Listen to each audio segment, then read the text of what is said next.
नमस्कार माताएं एवं बहनों, स्वागत है आप सभी का आपके अपने पसंदीदा महायोग टीवी में। आज की वीडियो बेहद ही खास होने वाली है, क्योंकि इस वीडियो में हम जानेंगे कि इंदिरा एकादशी कितनी तारीख को मनाई जानी है और इससे जुड़े कुछ आसान उपाय जो हर सुहागन को जरूर करनी चाहिए, या फिर अभी अभी तक आपकी शादी नहीं हुई है तो भी आपको जरूर करना चाहिए। पर हर स्त्री को, हर माता बहन को इस वीडियो को जरूर देखना चाहिए, क्योंकि आप सभी को हम बता दें कि इंदिरा एकादशी कोई मामूली एकादशी नहीं होती। इस दिन कुछ दान पुण्य किया जाए तो उससे लाभ ही लाभ प्राप्त होता है। माता लक्ष्मी का असीम आशीर्वाद प्राप्त होता है। माताएं बहनों, अगर आप भगवान शिव को मानती हैं, माता लक्ष्मी को मानती हैं, तो इस वीडियो को लिए लाइक जरूर कर दें। यानी कि इस वीडियो को लाइक कर दीजिए और कमेंट बॉक्स में लिख दीजिए हर हर महादेव, जय मां लक्ष्मी, जिससे कि आपकी पुकार माता लक्ष्मी एवं भगवान शिव तक पहुंच जाए। माताएं एवं बहनों, भगवान शिव का असीम आशीर्वाद प्राप्त होता है और मिलती है हर मनोकामना, इच्छा पूरी होने का महावरदान। और माताएं बहनों, यह कोई मामूली एकादशी इसलिए नहीं है क्योंकि इस टाइम पर पितृपक्ष चल रहा है, और पितृपक्ष के दौरान अगर इंद्र एकादशी पड़ जाती है तो यह बहुत ही उत्तम मानी जाती है, क्योंकि यह बहुत ही चमत्कारी और दिव्य शक्तियों से भरी हुई होती है। इस टाइम पर किए गए दान पूर्ण से आपको लाखों एवं करोड़ बना लाभ की प्राप्ति हो। तो चलिए अब जान लेते हैं सन 2025 में पितृपक्ष की प्रथम एकादशी, जिसे इंदिरा एकादशी कहा जाता है, बुधवार 17 सितंबर को मनाई जाएगी।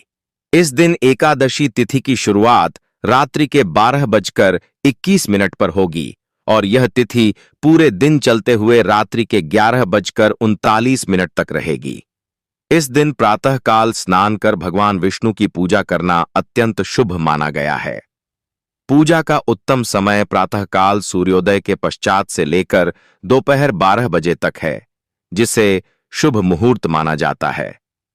इस दिन व्रत रखने वाले भक्त को दिन भर भगवान का ध्यान, कथा श्रवण और पितरों के लिए तर्पण करना चाहिए। अगले दिन अर्थात गुरुवार 18 सितंबर को द्वादशी तिथि रहेगी और व्रत का पारण प्रातःकाल 6:07 से लेकर 8:34 तक करना श्रेष्ठ माना गया है। इस प्रकार इंदिरा एकादशी का यह व्रत न केवल स्वयं के लिए पुण्यदायी होता है, बल्कि पितरों की आत्मा को भी शांति और मोक्ष प्रदान करता है।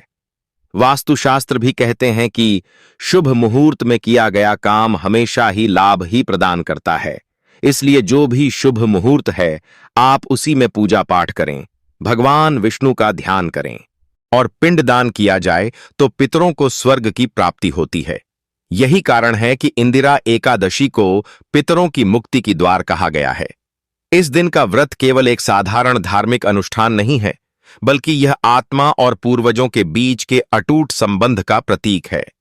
जो भी भक्त इस दिन उपवास और श्रद्धा से सेवा करता है, उसके पितरों को गंगा स्नान और तर्पण का पुण्य प्राप्त होता है और स्वयं उस भक्त को भी अक्षय पुण्य की प्राप्ति होती है। इंदिरा एकादशी न केवल पितरों के उद्धार का माध्यम है, बल्कि जीवित व्यक्ति के जीवन में भी सुख, शांति और समृद्धि लाने वाली तिथि है। तो चलिए भक्तों, अब हम जान लेते हैं कि यह एकादशी 2025 में किस तारीख को है, किस दिन इसका व्रत करना चाहिए। लेकिन जानकारी आरंभ करने से पहले आपसे एक अनुरोध करना चाहेंगे कि आप कमेंट बॉक्स में सच्चे मन से जय श्री हरि विष्णु, जय पितरा देवताएं नमः जरूर ही लिख देना। और जानकारी अगर थोड़ी सी भी अच्छी लगती है तो वीडियो को लाइक करके जरूर जाइएगा। तो चलिए अब जान लेते हैं सन 2025 में पितृपक्ष की प्रथम एकादशी, जिसे इंदिरा एकादशी कहा जाता है, क्योंकि ये विष्णु जी को अत्यंत प्रिय हैं।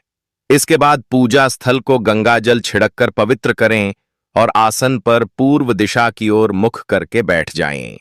सबसे पहले व्रत का संकल्प लें। दाहिने हाथ में जल, पुष्प, तिल और अक्षत लेकर संकल्प मंत्र पढ़ें। एयूएम विष्णु प्रीत्यर्थम मम पापक्षय पूर्वकम पितृमोक्ष सिद्ध्यर्थम इंदिरा एकादशी व्रतमहम करिष्ये। यह संकल्प व्रत का मूल आधार है, क्योंकि इसके बिना पूजा अधूरी मानी जाती है। संकल्प के बाद भगवान विष्णु की मूर्ति या चित्र को पीले वस्त्र से सजाएं, उनके सामने धूप, दीप, फल और नैवेद्य रखें। पूजा की सामग्री में शुद्ध जल, पंचामृत, धूप बत्ती, दीपक, पीले फूल, तुलसी दल, मौली, चंदन, चावल, नारियल, मिठाई, फल, सूखे मेवे और भगवान को भोग लगाने योग्य पकवान होने चाहिए। पूजा की शुरुआत भगवान गणेश की वंदना से करें। एयुएम गण गणपतये नमः,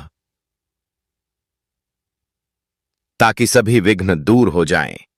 इसके बाद शंख बजाकर वातावरण को शुद्ध करें और भगवान विष्णु का ध्यान करें।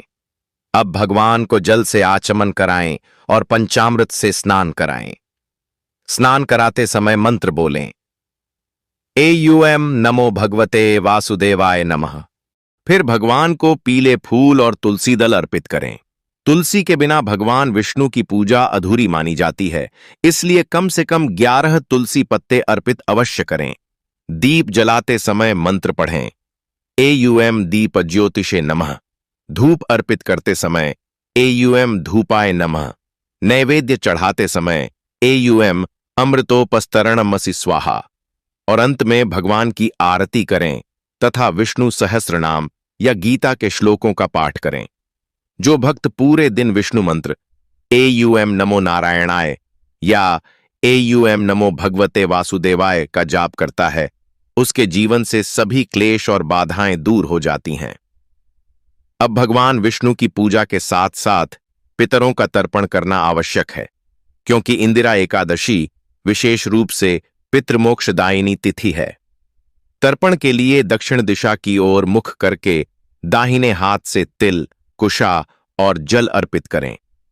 इस समय मंत्र बोलें, एयुएम पितृभ्यः स्वधा नमः।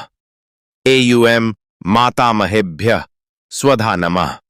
एयुएम सर्वेभ्यः पितृभ्यः स्वधा नमः। जल अर्पित करने के बाद यदि पिंडदान करना चाहें तो चावल, तिल और गुड़ से बने पिंड पितरों को अर्पित करें। शास्त्रों में कहा गया है कि इस दिन पितरों के लिए अन्नदान, ब्राह्मण भोजन और गौ सेवा करने से पितृ प्रसन्न होकर आशीर्वाद देते हैं। व्रत के नियमों का पालन करते हुए दिन भर उपवास रखें। यदि स्वास्थ्य अनुमति न दे तो फलाहार या केवल जल ग्रहण करें, परंतु अनाज का सेवन न करें। दिन भर क्रोध, असत्य, परनिंदा, वाद विवाद और नकारात्मक विचारों से दूर रहना चाहिए। रात्रि को जागरण करें और भगवान विष्णु के भजन कीर्तन गाएं।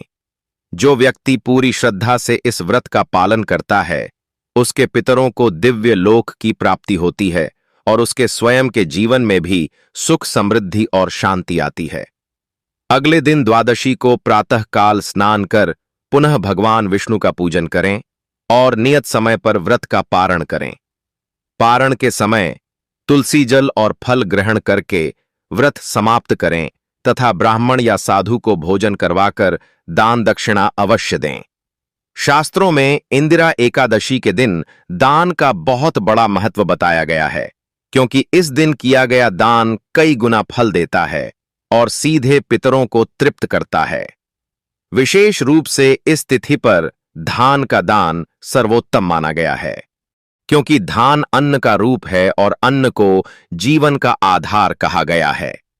पितरों को अन्न से विशेष तृप्ति मिलती है, इसलिए इस दिन धान, तिल, गुड़, वस्त्र, फल, सब्जियां और आवश्यकता अनुसार अन्नदान करना चाहिए। साथ ही दीपदान और जलदान भी पुण्यकारी माने जाते हैं। दान हमेशा श्रद्धा और शुद्ध मन से करना चाहिए, चाहे वह किसी गरीब, भूखे, जरूरतमंद व्यक्ति को दिया जाए या किसी योग्य ब्राह्मण को। दोनों ही स्थिति में पितृ प्रसन्न होते हैं। शास्त्र कहते हैं कि यदि अपने सामर्थ्य के अनुसार दान किया जाए तो वह दान न केवल पितरों को तृप्त करता है, बल्कि दान करने वाले के जीवन से दरिद्रता और कष्ट दूर करता है।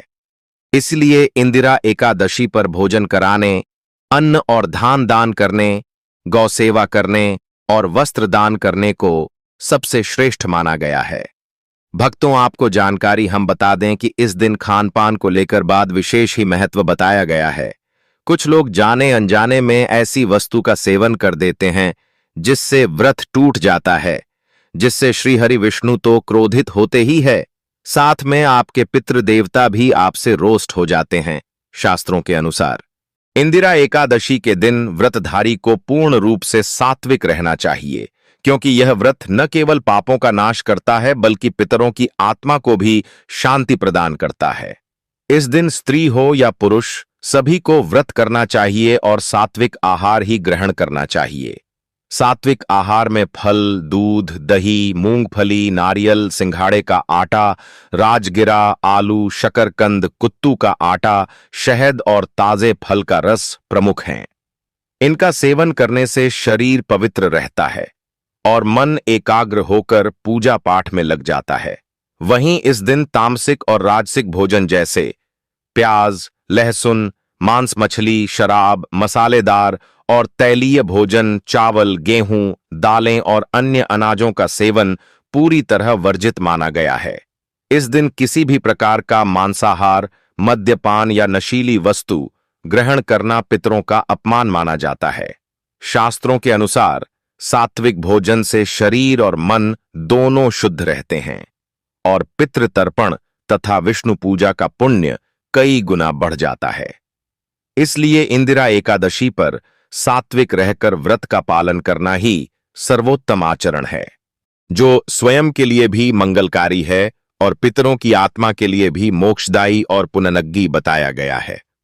तो चलिए भक्तों, अब हम जान लेते हैं कि वह कौन से कार्य हैं या कौन सी गलतियां हैं जो हमें इस एकादशी में नहीं करना है।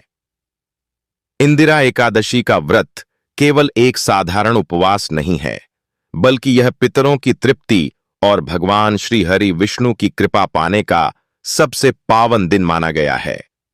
इस दिन कुछ ऐसी गलतियां हैं जिनसे हमें दूर रहना चाहिए, क्योंकि यदि जाने अनजाने में भी ये कार्य हो जाते हैं तो व्रत का सारा पुण्य नष्ट हो जाता है और पितृदेवता के साथ साथ श्री हरि विष्णु भी नाराज हो जाते हैं।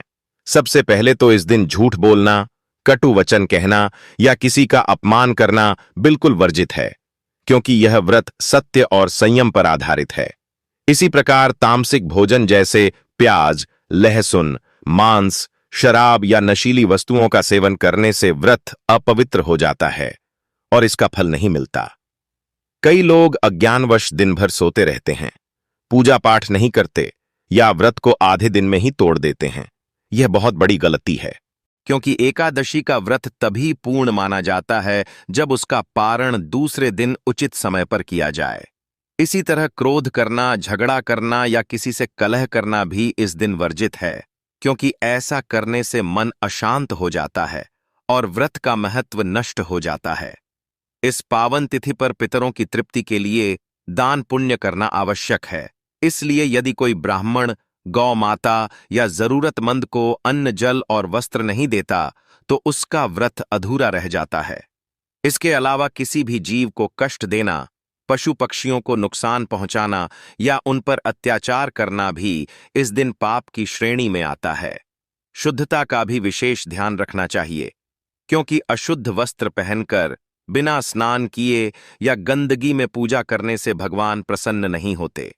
कुल मिलाकर इंदिरा एकादशी का व्रत मन, वचन और कर्म से शुद्ध रहकर, सत्य बोलकर, तामसिक आहार से दूर रहकर, क्रोध और झगड़े से बचकर तथा दान पुण्य करके ही सफल होता है। यदि इन नियमों का पालन न किया जाए तो व्रत का पुण्य तो नष्ट होता ही है, साथ ही पितरों की आत्मा भी अशांत रहती है और घर परिवार पर विपत्ति आने की संभावना बढ़ जाती है। इसलिए हमें हर हाल में इन गलतियों से बचना चाहिए और श्रद्धा, भक्ति तथा शुद्ध आचरण के साथ यह पावन व्रत करना चाहिए, ताकि भगवान विष्णु की कृपा और पितरों का आशीर्वाद हमें प्राप्त हो सके। इंदिरा एकादशी का व्रत केवल पितरों की मुक्ति का मार्ग ही नहीं, बल्कि भगवान श्री हरि विष्णु की अनंत कृपा पाने का अद्भुत अवसर भी है। इस दिन हमें कुछ विशेष नियमों का पालन करना ही चाहिए, ताकि हमारा व्रत पूर्ण फलदायी हो सके। सबसे पहले तो प्रातःकाल स्नान करके शुद्ध और पवित्र वस्त्र धारण करना अनिवार्य है, क्योंकि शुद्धता से ही पूजा का प्रभाव बढ़ता है।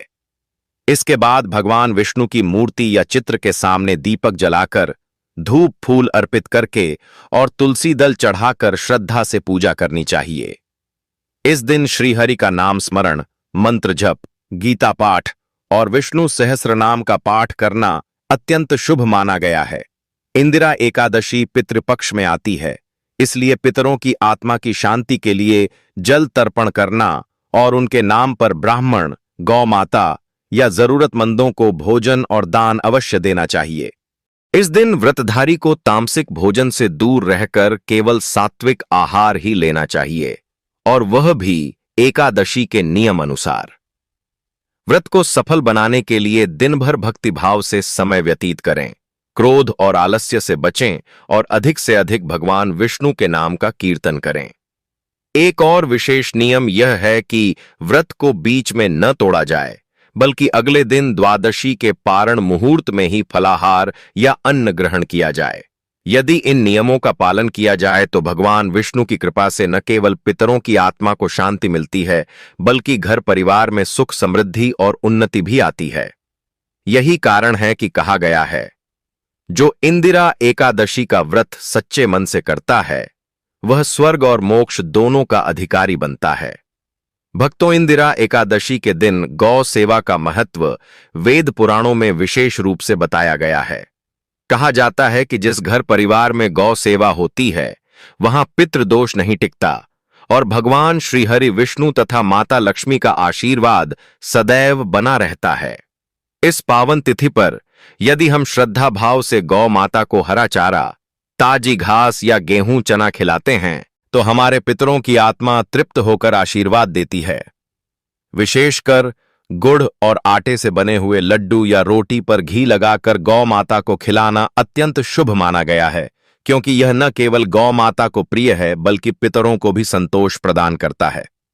इसके अतिरिक्त इस दिन गौ माता के चरणों में हल्दी, रोली और पुष्प अर्पित करके उनकी परिक्रमा करना, उन्हें जल पिलाना और पीठ पर हाथ फेरकर प्रणाम करना जीवन में समस्त बाधाओं को दूर करता है।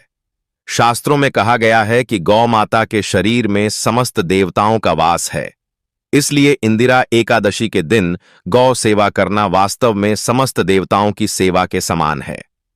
यदि कोई व्यक्ति सामर्थ्य अनुसार गौ माता को गुड़, हरी घास, फल सब्जी या अनाज का दान करता है तो उसे 100 यज्ञों का फल प्राप्त होता है और उसके पितृलोक में बसे पूर्वजों को भी मुक्ति की प्राप्ति होती है। यही कारण है कि आस्था से कहा जाता है, गौ सेवा बिना एकादशी का व्रत अधूरा है। इसलिए इस विशेष दिन पर हर घर के लोगों को यथाशक्ति गौ सेवा करनी चाहिए और गौ माता को प्रसन्न करके भगवान विष्णु और माता लक्ष्मी का दिव्य आशीर्वाद प्राप्त करना चाहिए। प्रिय भक्तों, इंदिरा एकादशी का व्रत वास्तव में भगवान श्रीहरि विष्णु की कृपा पाने का सर्वोत्तम साधन है। शास्त्रों में कहा गया है कि जो भक्त इस दिन पूरे श्रद्धा भाव से उपवास, पूजन और दान करते हैं, उनके पाप नष्ट हो जाते हैं और जीवन में सुख समृद्धि का वास होता है।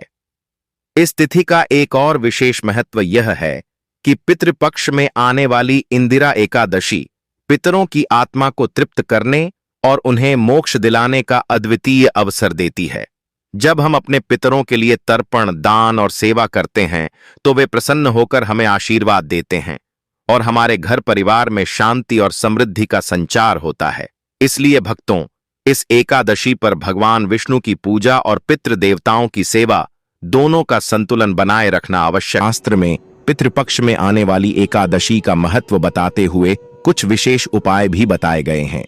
इन उपायों के करने से पितृदोष से मुक्ति मिलती है और सुख, शांति और समृद्धि में वृद्धि होती है। आइए जानते हैं पितृपक्ष की इंदिरा एकादशी के दिन कौन से उपाय करने चाहिए। एकादशी के इस उपाय से मनोकामना होगी। पूरी ज्योतिष शास्त्र के अनुसार पितृपक्ष की इंदिरा एकादशी के दिन पीपल के पेड़ की जड़ को दूध से सींचें और सरसों के तेल का दीपक जाएं। फिर 5 तरह की मिठाई अर्पित करें और वृक्ष के नीचे ही विष्णु सहस्त्र नाम का पाठ करें। इसके बाद 11 बार परिक्रमा करें और अपनी मन की मनोकामना के बारे में अवगत कराएं। ऐसा करने से पितृ प्रसन्न होते हैं और भगवान विष्णु की कृपा से अटके कार्य पूरे होते हैं। एकादशी के इस उपाय से पितर देंगे आशीर्वाद। इंदिरा एकादशी का विशेष महत्व है। महायोग टीवी एकमात्र ऐसा चैनल है जो फ्री माध्यम से आपको इतनी ज्ञानवर्धक जानकारी देता है। इसीलिए आप इस वीडियो को ज्यादा से ज्यादा शेयर करें और लाइक करें, कमेंट करें और हर एक माता बहन तक इस वीडियो को शेयर करें।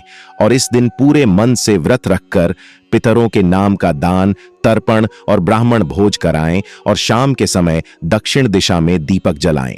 ऐसा करने से पितरों की आत्मा को शांति मिलती है और वे खुश होकर परिजनों का आशीर्वाद देते हैं। साथ ही पितृदोष भी दूर होता है। एकादशी के इस उपाय से पितरों को होगी मोक्ष की प्राप्ति। कष्टों से मुक्ति के लिए इंदिरा एकादशी के दिन व्रत रखकर सुबह शाम तुलसी की माला से एयूएम नमो भगवते वासुदेवाय नमः मंत्र का जप करें। साथ ही भगवान विष्णु के साथ माता लक्ष्मी की पूजा अर्चना करें और भोग लगाते समय तुलसी पत्ता डालकर नैवेद्य अर्पित करें। ऐसा करने से पितरों को मोक्ष की प्राप्ति होती है और पाप भी नष्ट हो जाते हैं। एकादशी के इस उपाय से सभी संकट होंगे दूर। पितृपक्ष की एकादशी के दिन तुलसी पूजा अवश्य करनी चाहिए। पितरों को याद करते हुए 11 घी के दीपक से तुलसी पूजा करें।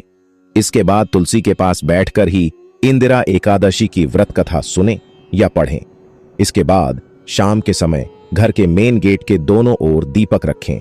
ऐसा करने से पितरों की आत्मा को शांति मिलती है और हर प्रकार का संकट टल जाता है। एकादशी के इस उपाय से होगी उन्नति। इंदिरा एकादशी के दिन शालिग्राम भगवान की पूजा करने के बाद 5 लोगों के लिए भोजन अवश्य निकालना चाहिए। पहला गाय, कौवा, कुत्ता, बिल्ली और किसी गरीब व जरूरतमंद को भोजन अवश्य कराएं। साथ ही चींटियों को आटा भी डालें। ऐसा करने से पितर प्रसन्न रहते हैं और पारिवारिक सदस्यों की उन्नति के मार्ग प्रशस्त होते हैं। साथ ही नकारात्मक ऊर्जा दूर होती है और सकारात्मक ऊर्जा का संचार बना रहता है। एक इंदिरा एकादशी के संबंध में धार्मिक मान्यता है कि इस दिन भगवान श्री विष्णु की आराधना करने से हर तरह की सुख समृद्धि प्राप्त होती है और सभी दुख दूर हो जाते हैं। 2 हिंदू धर्म में इंदिरा एकादशी का विशेष महत्व बताया गया है। अतः इस दिन पूरे मन से व्रत रखकर पितरों के निमित्त तर्पण तथा ब्राह्मणों को भोजन कराने से सभी मनोकामना पूर्ण होती है। 3 इंदिरा एकादशी का व्रत समस्त पापों से भी मुक्ति दिलाने वाला और जीवन की सभी परेशानियां दूर करने में महत्वपूर्ण माना गया है। अतः इस दिन व्रत अवश्य रखें। 4 एकादशी के दिन सायंकाल के समय तुलसी के पौधे के सामने घी का दिया जलाकर एयूएम वासुदेवाय नमः मंत्र का जाप करें तथा 11 परिक्रमा करने से घर में सुख, समृद्धि, धन धान्य तथा सौभाग्य में वृद्धि होती है तथा परिवार में आ रहा संकट दूर होता है। 5 इंदिरा एकादशी व्रत के दिन कथा पढ़ने और सुनने मात्र से मनुष्य सब पापों से छूट जाता है तथा सभी प्रकार के सुखों को प्राप्त कर बैकुंठ को प्राप्त होता है। 6 आश्विन मास के पितृपक्ष में पड़ने इस एकादशी का व्रत रखने से पितृ प्रसन्न होते हैं और उन्हें मोक्ष प्राप्त होता है। 7वां यदि आप कर्ज से परेशान हैं तो इंदिरा एकादशी के दिन पीले पुष्प, केला, तुवर दाल, चने की दाल, हल्दी तथा अन्य पीले रंग की वस्तुएं भगवान श्री विष्णु को पूजा में अर्पित करके इसे गरीबों में बांट देने से जल्दी ही आर्ण से मुक्ति के रास्ते खुलेंगे तथा कर्ज खत्म हो जाएगा। 8 आश्विन मास कृष्ण पक्ष की इंदिरा एकादशी के दिन पीपल के वृक्ष के नीचे सरसों के तेल का दीपक जलाने से पितरों के आत्मा को शांति मिलती है तथा धन संबंधी समस्या दूर होकर घर में धनागमन होता है। 9 इंदिरा एकादशी के दिन श्री विष्णु सहस्त्र नाम का पाठ करने से परिवार की सभी नकारात्मक ऊर्जाएं समाप्त होकर संकट टल जाते हैं तथा घर में खुशियों का संचार होता है। 10 धार्मिक दृष्टि से आश्विन मास बहुत महत्व का माना जाता है। अतः इंदिरा एकादशी की व्रत कथा सुनना पुण्यकारी होता है। अगर कोई व्रतधारी इस दिन व्रत कथा नहीं सुनता या पढ़ता है तो यह व्रत अधूरा रह जाता है।